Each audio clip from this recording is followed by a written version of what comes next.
Gloria al Señor.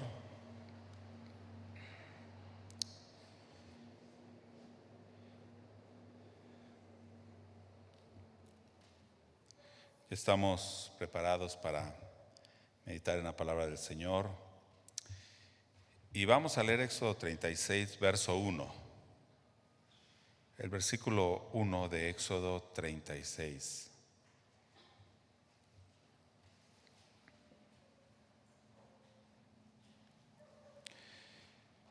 Los hermanos que nos están viendo allá en sus casas también, prepare su Biblia, prepare ese tiempo.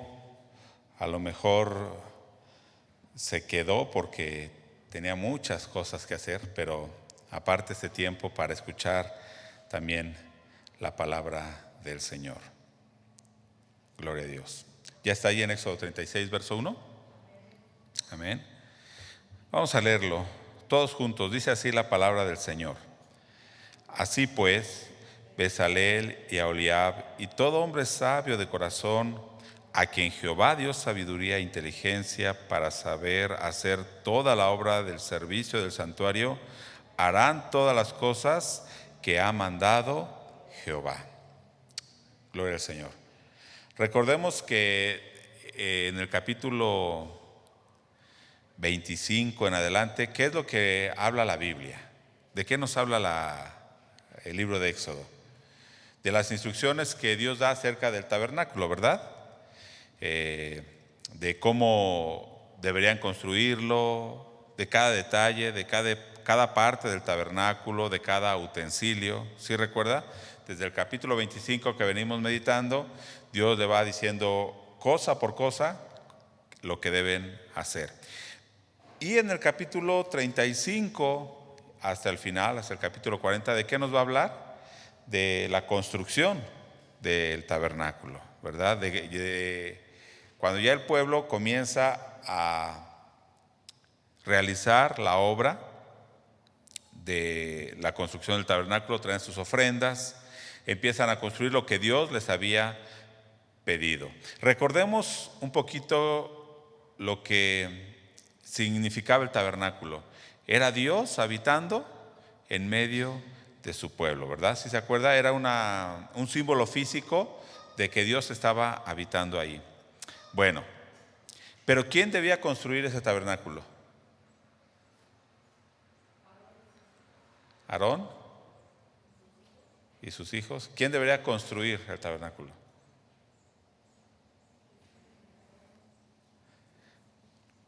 O sea, ellos, estoy hablando todo el pueblo. Claro, aquí pone a Bezaleel y a Aholiab, que eran los encargados de la obra, pero en realidad todo el pueblo, y dice ahí, todos los hombres sabios de corazón y los que estén dispuestos a realizar la obra. O sea, Dios no iba a bajar e iba a construir el tabernáculo, ¿verdad? Ellos debían construir el tabernáculo,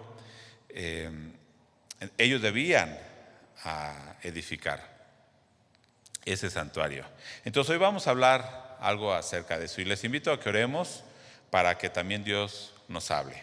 Padre, en esta hora pedimos, oh Dios, que tu Espíritu Santo esté hablando a nuestras vidas. Tú conoces nuestro corazón, conoces la intención que hay en nosotros.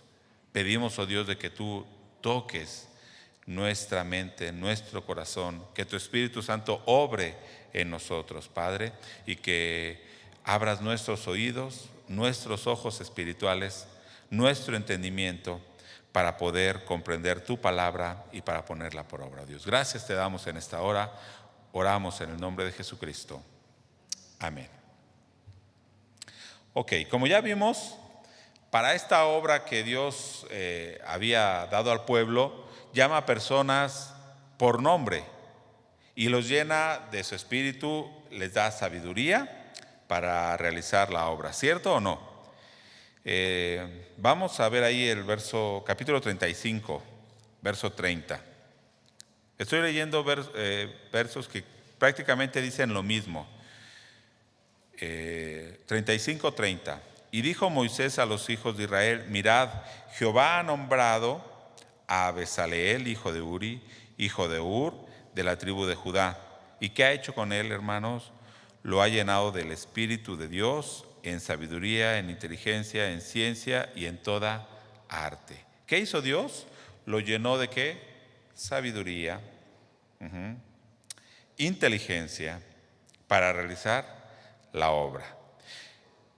Lo había llenado, dice, del Espíritu de Dios. Lo había llenado del Espíritu de Dios. Entonces debemos pensar también aquí, a veces cuando tenemos alguna, porque aquí usted así, ¿qué es lo que Dios había puesto en ellos? ¿O qué habilidad había puesto en este Bezaleel y Aholiab? Ahí dice adelante en el verso 32, para proyectar diseños, para trabajar en oro, en plata, en bronce, etcétera, en madera, en telas. O sea, ¿qué eran ellos? Si lo traemos a nuestros días. Podemos ser arquitectos, diseñadores, artesanos. Pero aún esa habilidad, ¿quién se las había dado? Dios. Si tú tuvieras alguna habilidad, aún para la ingeniería, arquitectura, o para lo que sea, ¿quién te dio esa habilidad? Dios. Dios.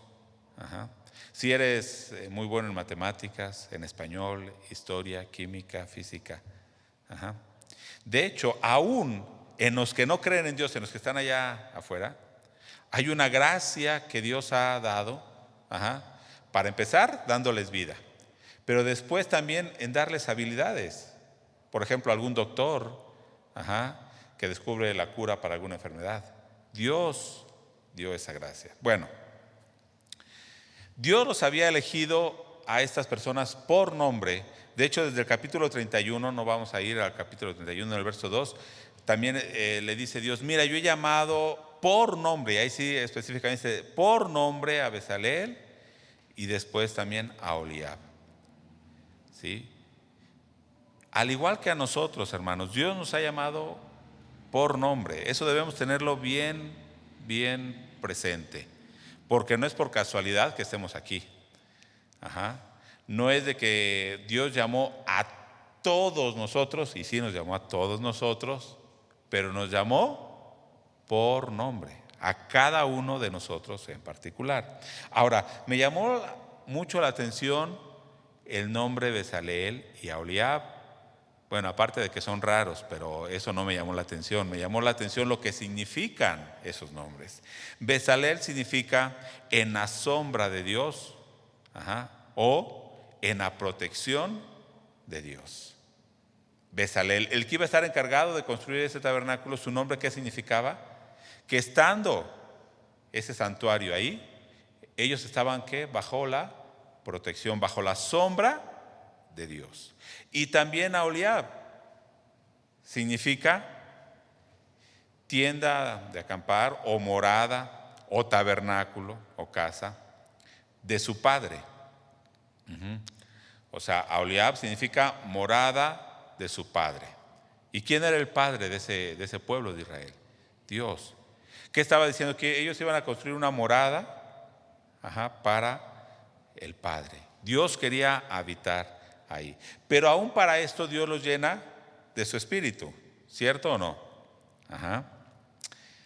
Dice ahí en el versículo que leímos al principio, 36, verso 1, que Dios llamó a Bezaleel, a Aholiab y a todo hombre sabio de corazón. O sea, no nada más ellos eran sabios, también otros hombres, a quienes Jehová dio sabiduría e inteligencia. Nada más a estos hombres les dio Dios sabiduría, a todos los demás, para saber hacer toda la obra del servicio del santuario.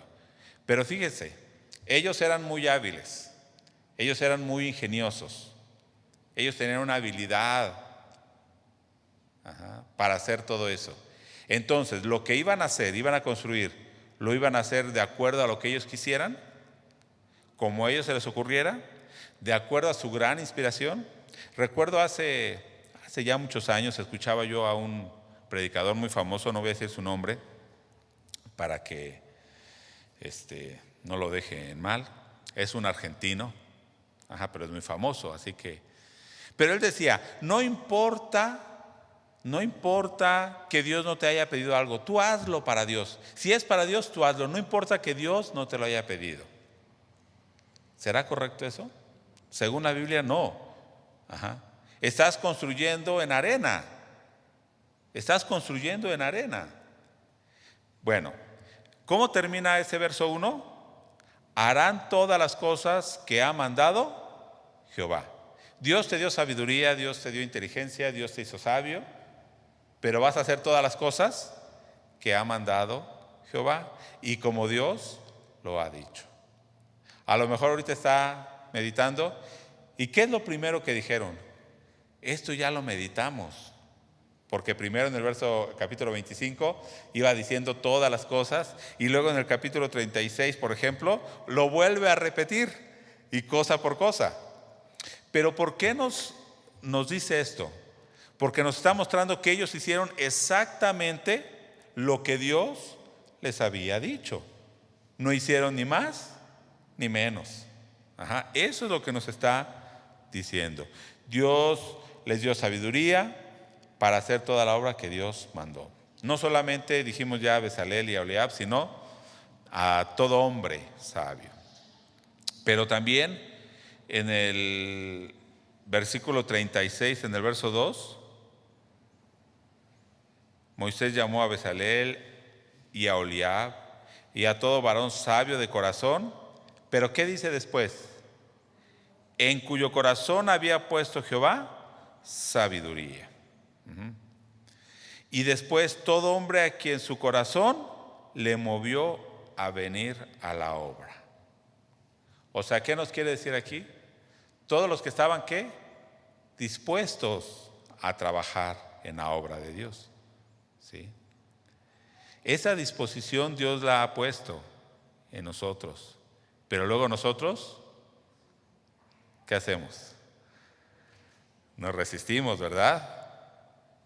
Sí. Dios me está llamando a que le sirva, pero yo no quiero. Estoy mejor aquí. Espero que terminando, hermano, no se vaya a molestar, ni los que estén en casa, no se desconecten. Quédese hasta el final. Decía un conductor de la televisión, porque aún hay más, ¿verdad? Sí, no se quede. No se desconecte, quédese en la transmisión. Y también todo hombre sabio y dispuesto, pero en el capítulo 35, verso 25 también dice, además todas las mujeres sabias de corazón y lavan con sus manos.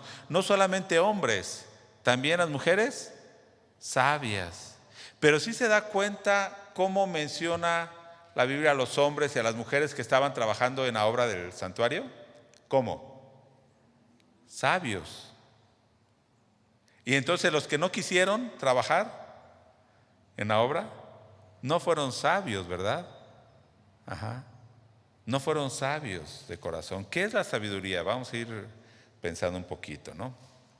Bueno, además también del verso 22, del 35, 22, dice que vinieron hombres, mujeres, que traían voluntariamente la ofrenda al Señor, una ofrenda voluntaria de corazón, no porque se los exigieran. Sí se los pidieron porque Dios les dijo traigan su ofrenda, pero no porque se los exigieran. Ellos dijeron lo llevamos, ¿sí? Entonces hombres, mujeres traían oro, plata, telas, piedras preciosas. Los príncipes, dice en el verso 27, traían. Todos estos hombres, algunos eran ricos, otros eran pobres, eran hombres, mujeres. ¿Cómo se llamaban todos estos hombres? O sea, ¿cuál era su nombre propio? ¿Quién sabe, no? Pero de igual manera Dios los había llamado igual que Bezalel y a Oholiab. Aunque no esté registrado aquí su nombre, también a ellos los movió Dios para participar en esa obra. Fueron movidos para colaborar. Me llamó la atención cuando estaba preparando el tema Después en Segunda de Crónicas, si alguien quiere ir, lo puede buscar, Segunda de Crónicas, capítulo 1, es cuando Salomón tiene la visión y Dios le habla. Ya habían pasado 480 años de que el pueblo había salido de Egipto. Pero en el verso 5, en 2 de Crónicas 1, dice: asimismo, el altar de bronce que había hecho Bezaleel, hijo de Ur, estaba allí delante del tabernáculo de Jehová, al cual fue a consultar Salomón con aquella asamblea. Ese tabernáculo que Bezaleel, esa obra que él había hecho 480 años atrás, había permanecido ahí y el pueblo seguía ofreciendo en ese altar. Era de buena calidad. Aguantó en uso 480 y más. ¿Sí se da cuenta esa obra que hizo Bezaleel? Cuando Salomón viene a consultar a Dios en ese altar, en ese tabernáculo que Bezaleel había construido. Y ahí, ¿qué es lo que pide Salomón en el verso 10? Lo mismo que Dios le había dado a Bezaleel. Le dice: dame ahora sabiduría y ciencia para presentarme delante de este pueblo. Y esa sabiduría y ciencia no es únicamente intelectual, una habilidad especial, sino que en Primera de Reyes, ese mismo pasaje en el capítulo 3, verso 9, dice así: da pues a tu siervo corazón entendido para juzgar a tu pueblo y para discernir entre lo bueno y lo malo. Esa sabiduría que Dios le estaba dando y que le había dado a Bezaleel y ahora a Salomón, ¿qué era? Una sabiduría para discernir entre lo bueno y lo malo. No tanto para hacer un diseño como este púlpito, que está bonito. Los que están en la transmisión no lo pueden ver, así que véngase si lo quiere ver. Está bonito. No era esa habilidad, ¿no? ¿Cuál es la sabiduría? Que podamos discernir entre lo bueno y lo malo. Ok. Pero esa sabiduría la usaron estos hombres ¿para qué? Para construir el tabernáculo, un símbolo de la presencia de Dios. Ahora, esa sabiduría que Dios le dio a Salomón, ¿para qué la usó? Al principio. Estoy hablando al principio cuando la pidió. ¿No fue para construir el templo de Dios? Dice que la primera obra que hizo fue construir el templo. Entonces, esa misma sabiduría que Dios le había dado allá en el desierto a Bezaleel, ahora se la da a Salomón, pero para que construya el templo. Ahora, ¿cuál era esa obra que ellos iban a realizar? El tabernáculo. En un sentido figurado, la habitación de Dios. Hasta ahí vamos bien, ¿verdad? Esto es lo que nos dice Éxodo 35 y 36. Pero ¿esto qué tiene que ver con nosotros, hermano? ¿Qué tiene que ver con nosotros esto? ¿Por qué le estoy hablando de esto? Recordemos también que en Juan, en el capítulo 2, en 19 y 20, Jesús les dice: destruyan, porque están viendo el templo, y dice: destruyan este templo y yo lo voy a levantar en 3 días. Y en el 20 dijeron los judíos: en 46 años fue edificado el templo y tú en 3 días lo levantarás. Dice, pero él hablaba ¿de qué? Del templo de su cuerpo. Ahora, ese tabernáculo era un símbolo ¿de qué? De Jesucristo, de la obra de salvación. En primera instancia, eso es lo que va a representar ese tabernáculo en el desierto: a Jesucristo mismo y la obra de salvación. Pero hay otro simbolismo también. ¿Qué es la iglesia el día de hoy? La iglesia, podríamos decir, es la congregación, nosotros los que estamos aquí reunidos, que hemos sido lavados en la sangre de Cristo, que hemos sido regenerados para vivir una nueva vida, que hemos sido santificados en el Espíritu. Somos la iglesia, sí. Pero hay más. ¿Qué más somos nosotros? Somos el templo del Espíritu de Dios. Ajá. Y somos el cuerpo de Jesucristo. Dice 1 Corintios 6:19. Se lo sabe. ¿O ignoráis que vuestro cuerpo es templo del Espíritu Santo, el cual está en vosotros, el cual tenéis de Dios y que no sois vuestros? O sea, yo no me pertenezco a mí mismo, yo pertenezco a Dios. Hermano, ¿usted no sabía que era templo de Dios, del Espíritu Santo? ¿Usted ignoraba eso? Bueno, si lo ignoraba, ya lo sabe. Pero Pablo dice, o ignoráis, o sea, diciendo, ustedes saben que son el templo del Espíritu Santo. Lo vuelvo a repetir en 2 Corintios capítulo 6. Vosotros sois templo del Dios viviente.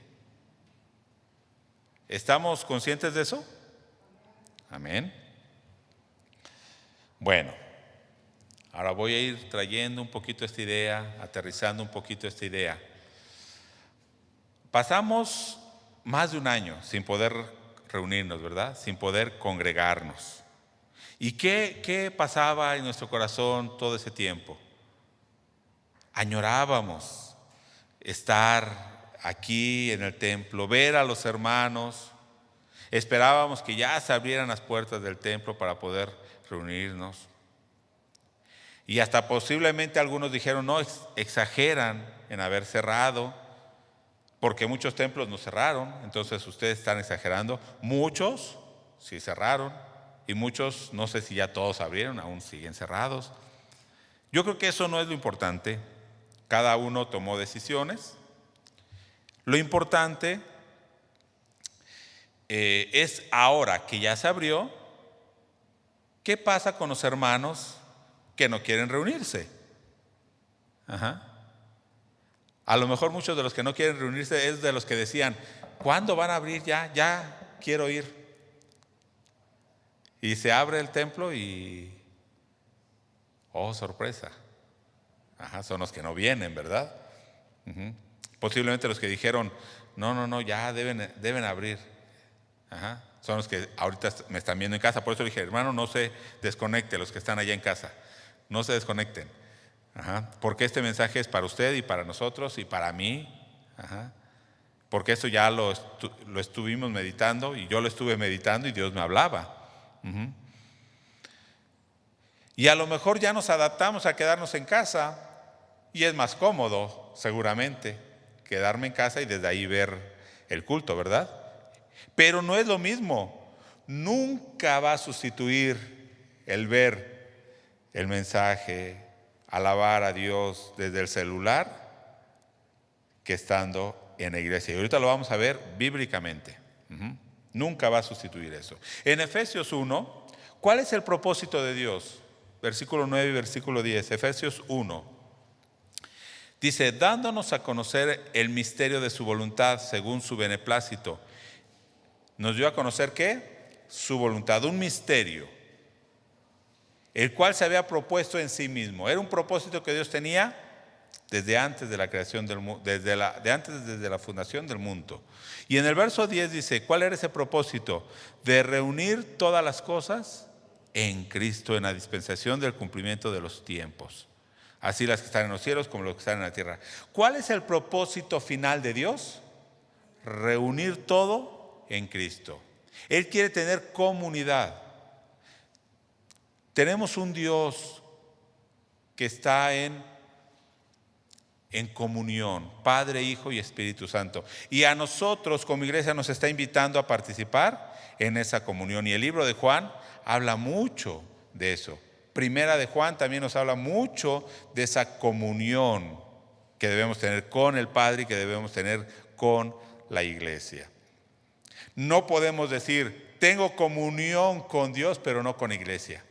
Eso es algo imposible, imposible. Y la Biblia lo dice.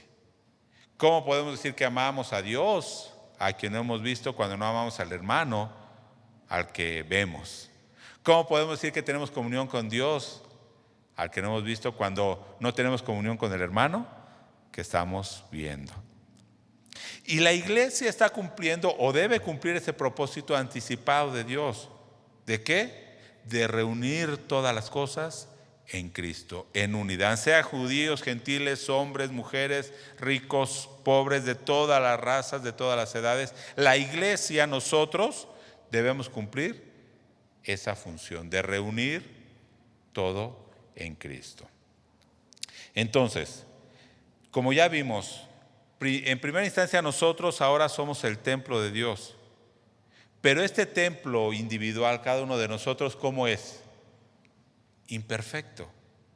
Este templo, yo soy imperfecto, usted es imperfecto. El templo perfecto es en unidad, es en medio de la congregación. Usted lo puede ver allí en Efesios 4. Que todos lleguemos a esa unidad de la fe, a un varón perfecto, no como individuos, sino como iglesia. Como iglesia. El templo perfecto entonces no es cada uno de nosotros. No es yo en mi casa y Dios. Eso es imperfecto. El templo perfecto es la iglesia. ¿Por qué? Porque es en medio de la congregación donde Dios está obrando el plan de salvación. Escúcheme, no dije que es la iglesia que obra la salvación. Es en medio de la congregación donde Dios está obrando el plan de salvación. ¿Por qué? A usted alguien le compartió de Cristo. Alguien del cuerpo de Cristo le compartió a usted y lo hizo partícipe de esa iglesia. Y es en medio de la congregación también donde Dios está obrando la obra de santificación. Nos está haciendo perfectos. ¿Por qué? ¿Cómo puede demostrar usted el amor, la misericordia, la paciencia, el perdón? ¿Cómo? ¿Usted solo en su casa? No, en medio de la congregación. Es donde se pone a prueba el amor. En medio de la congregación es donde se pone a prueba la paciencia. Porque si yo estoy en la casa, pues soy paciente para conmigo, ¿no? Y aún así a veces pierdo la paciencia. Pero en medio de la congregación donde tengo que convivir con muchos hermanos, es donde Dios obra esa santificación. Ahora, ¿qué estamos haciendo cada uno de nosotros para cumplir ese propósito de Dios, hermano? ¿Qué estamos haciendo? Esto también el día de hoy lo meditamos y días atrás lo habíamos meditado. Estas tablas que hicieron para construir el tabernáculo. La hermana Fati ya nos compartió de eso, de esas tablas, ¿no? Esa unidad que debían tener, les ponían una espiga y esa tabla se unía con la otra. Y después habían unas barras que pasaban, una pasaba en medio y las otras estaban agarradas en unos aros para unir esas tablas. Y para que fuera firme, que no se rompiera, que no se desarmara. Y podríamos pensar, algunos lo pueden relacionar con los frutos del Espíritu, el amor, el gozo, la paz, todo ese fruto del Espíritu para unirnos. Algunos otros podrían pensar en los ministerios, los evangelistas, pastores, maestros, apóstoles, profetas. Algunos podrían pensar en los dones espirituales, las lenguas, la interpretación de lenguas, el don de milagros, ciencia, sabiduría, fe, etcétera. Pero yo no quiero especificar algo de manera general. Quiero que veamos que en realidad Dios nos ha suplido y nos ha dado todo lo necesario para edificar un cuerpo unido. Dios nos ha dado todo lo necesario para construir un templo para Él. Voy a leer Efesios 2:19, si está ahí en Efesios, vamos a leer unos 2 versos de ahí de Efesios. En el verso 19 de Efesios 2 dice: así que ya no sois extranjeros ni advenedizos, sino conciudadanos de los santos y miembros de la familia de Dios. Ya no somos ajenos, ya somos miembros de la familia de Dios. Ahora, ¿qué dice el verso 20? edificado sobre el fundamento de los apóstoles y profetas. Este fundamento de los apóstoles y profetas son los profetas y apóstoles primarios que escribieron y que tuvieron la revelación de la palabra de Dios. No tiene que ver con los que se ponen ahora títulos de apóstoles y profetas. Nada tiene que ver con eso. Siendo la principal piedra del ángulo, ¿quién? Jesucristo mismo. Jesucristo y la doctrina de los apóstoles y profetas. O sea, ¿cuál es la doctrina de los apóstoles y profetas? La palabra de Dios. ¿Ok? Sigue diciendo, en quien todo el edificio bien coordinado, ¿quién es todo el edificio? Todos nosotros. Va creciendo para ser un templo santo en el Señor, en quien vosotros también sois juntamente edificados para morada de Dios en el Espíritu. Todo el templo va creciendo en esa base de Jesucristo y de la doctrina. Ahora, pensando un poquito en lo que habíamos dicho al principio de Éxodo, vemos que Dios llamó a estas personas por nombre, pero en realidad llamó a toda la congregación para participar. Algunos participaron trayendo su ofrenda, trayendo algo, trayendo telas, otros en trabajar, otros seguramente en cortar la madera, otros en traer esa madera, otros en el metal, etcétera. Las mujeres, dice ahí, que hilaban para hacer las telas. Ahora, ahí mismo en Efesios capítulo 4, verso 15, dice, sino que siguiendo la verdad en amor, crezcamos en todo en aquel que es la cabeza. Crezcamos en la cabeza que es Cristo, de quien todo el cuerpo, bien concertado y unido entre sí por todas las coyunturas, se ayudan mutuamente según la actividad propia de cada miembro. Recibe su crecimiento para ir edificándose en amor. ¿Cómo se llama el tema? Edificando el santuario, edificando el templo, un lugar donde Dios habite. ¿Y dónde quiere habitar Dios ahora? ¿Dónde habita Dios? En la iglesia. ¿Y quién tiene la responsabilidad de edificar ese templo? El pastor Nahún, hermana Fati, hermana Yese, hermano Víctor. Ellos tienen esa responsabilidad de edificar la iglesia, de edificar el templo. ¿Quién? ¿Quién? ¿Nosotros? ¿Quién? Yo. A ver, diga yo. En su casa diga yo. Usted, yo, tenemos esa responsabilidad. Bien unido entre sí, se ayudan mutuamente según la actividad propia de cada uno. Podría usted preguntar, ¿de qué manera entonces yo puedo colaborar? Y en 1 Corintios 12 Pablo da una lista grande y dice que grande de dones, y dice que todos esos dones, ¿quién lo hace? El Espíritu Santo, y Él reparte a cada uno como Él quiere. Y dice, así como en el cuerpo hay muchos miembros, pero son un solo cuerpo, así en la iglesia somos muchos, pero somos un solo cuerpo, también en Cristo. Entonces, hermanos, ¿qué debemos hacer?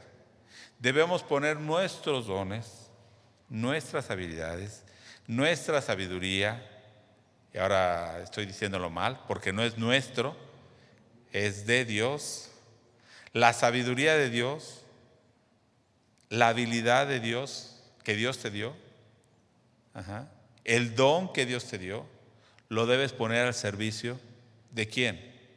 Para mi provecho, ¿verdad? Para mi propio provecho. No, para la edificación del cuerpo de Cristo. Así lo dice también ahí en 1 Corintios 12.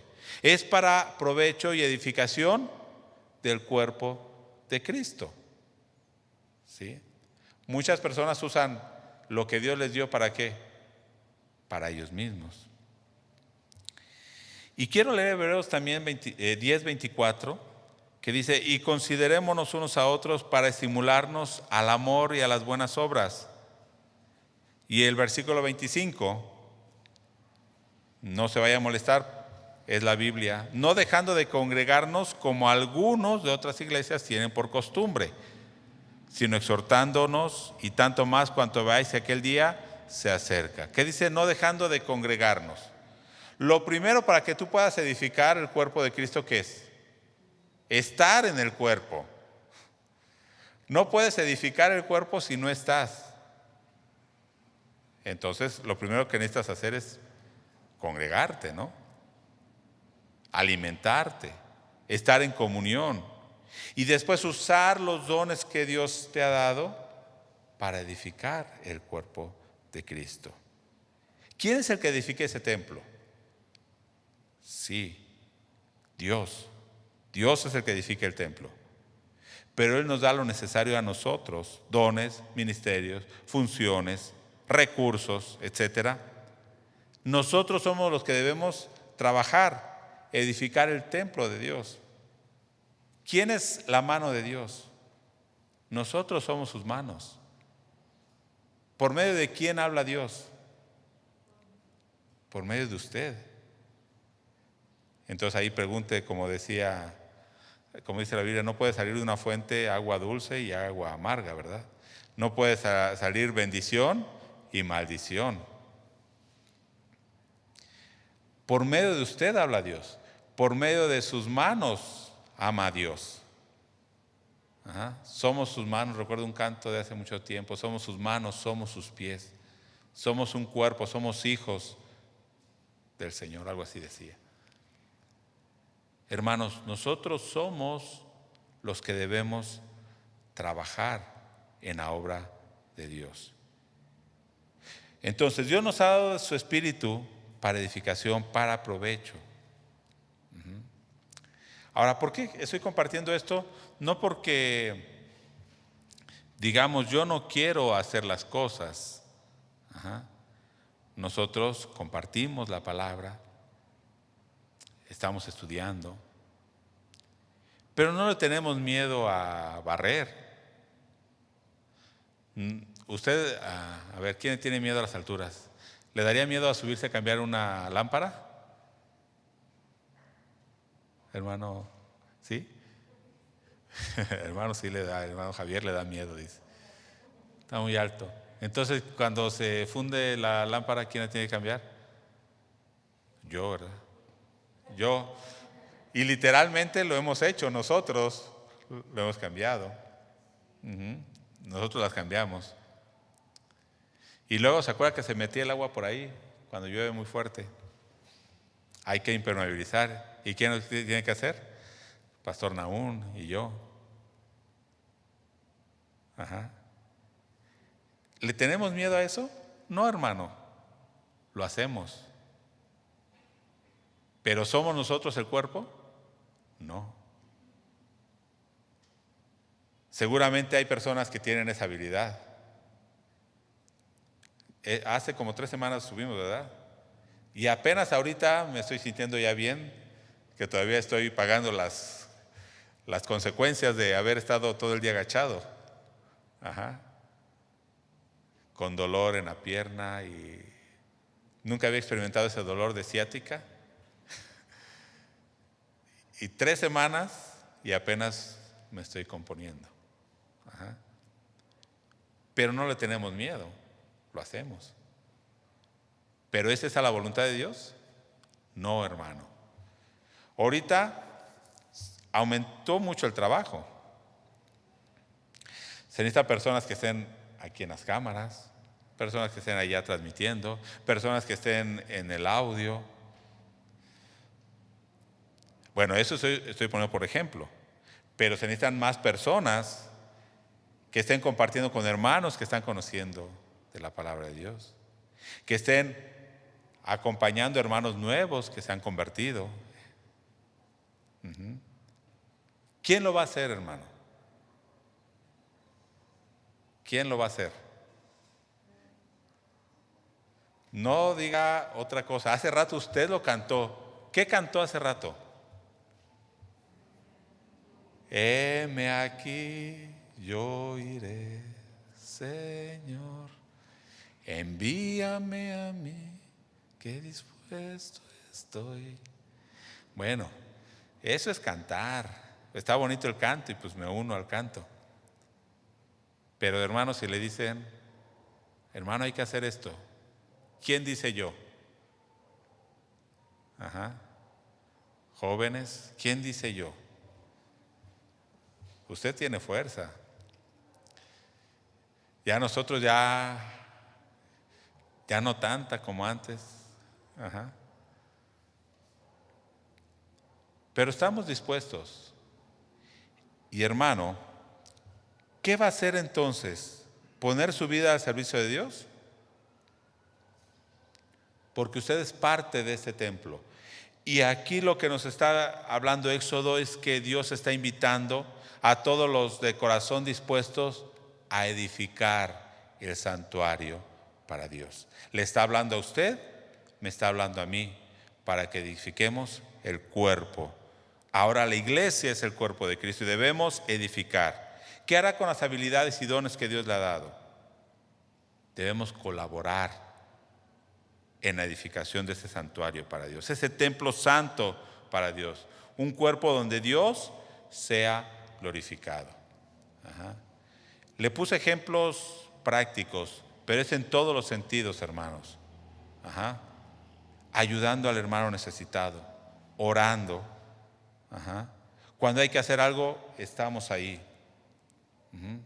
Porque como leímos, somos miembros de la familia de Dios, somos el cuerpo de Dios, somos el templo de Dios.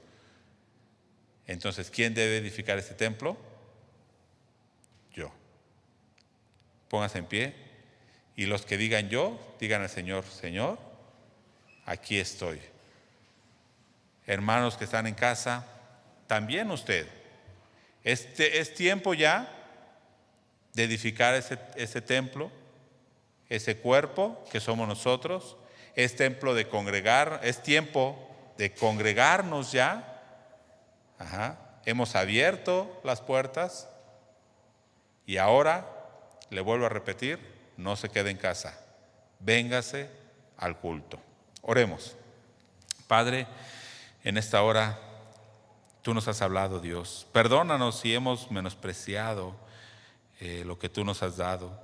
Tenemos una responsabilidad contigo, con la iglesia, de poner los dones a tu servicio y para edificación del cuerpo, de tu cuerpo, de la iglesia. Pedimos, oh Dios, de que en esta hora tú estés en medio de nosotros, que tú estés poniendo tu espíritu, ese espíritu de sabiduría, de entendimiento en cada joven, en cada hermano, en cada hermana, en cada niño, para que tú edifiques tu morada, donde tú puedas habitar. Un pueblo, un templo santo, una iglesia santa.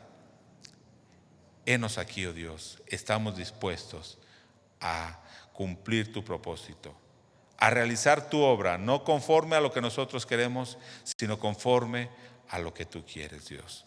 Gracias te damos, oramos en el nombre de Jesús.